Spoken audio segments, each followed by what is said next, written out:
জমিন থেকে যে হাজার হাজার লক্ষ লক্ষ হাতি তৈরি হওয়ার জন্য প্রস্তুত হয়ে আছে তাদেরকে আপনারা হত্যা করতে পারবেন। হাদি যিনি কিছুদিন আগে আমাদের কাছ থেকে বিদায় নিয়েছেন, আমরা ওনার জন্য আল্লাহর কাছে দোয়া করছি, আল্লাহ যেন ওনার মৃত্যুকে শাহাদাতের মৃত্যু হিসেবে কবুল করেন।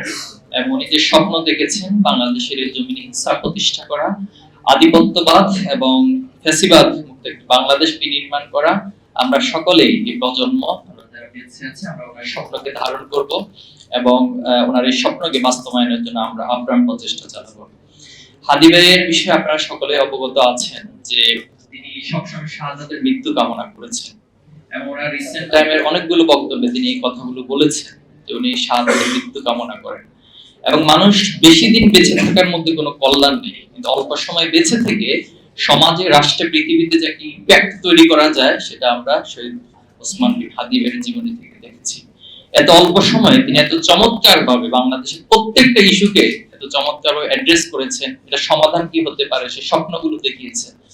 তো আমরা এই কথা বলবো যে যারা এই পৃথিবীতে শাহাদাতের তামান্না লালন করে, যারা সব সময় নিজেদের দোয়ার মধ্যে আল্লাহর কাছে বলে আল্লাহ তুমি আমাদেরকে শাহাদাতের মৃত্যু দিও, তো তাদেরকে মৃত্যুর ভয় দেখিয়ে, তাদেরকে গুলি করে, তাদেরকে হত্যা করে যদি একটা আদর্শকে ধ্বংস করে দেওয়া যেত, তাহলে পৃথিবীতে দুনিয়াতে কোনো আদর্শ বলতে আর কিছু থাকতো না।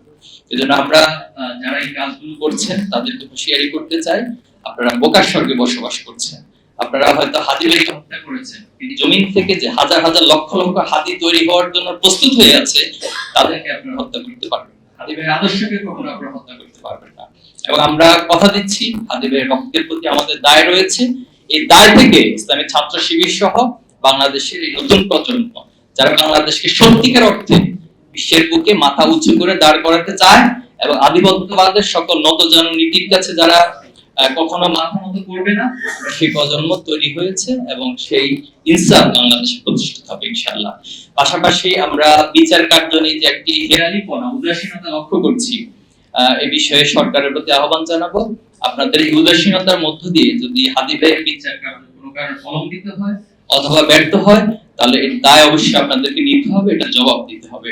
হাদি ভাই কথাটা বলে গিয়েছেন যে আপনারা কিছু করতে না পারলে অন্তত আমার হত্যাকারীদের বিচার করবেন।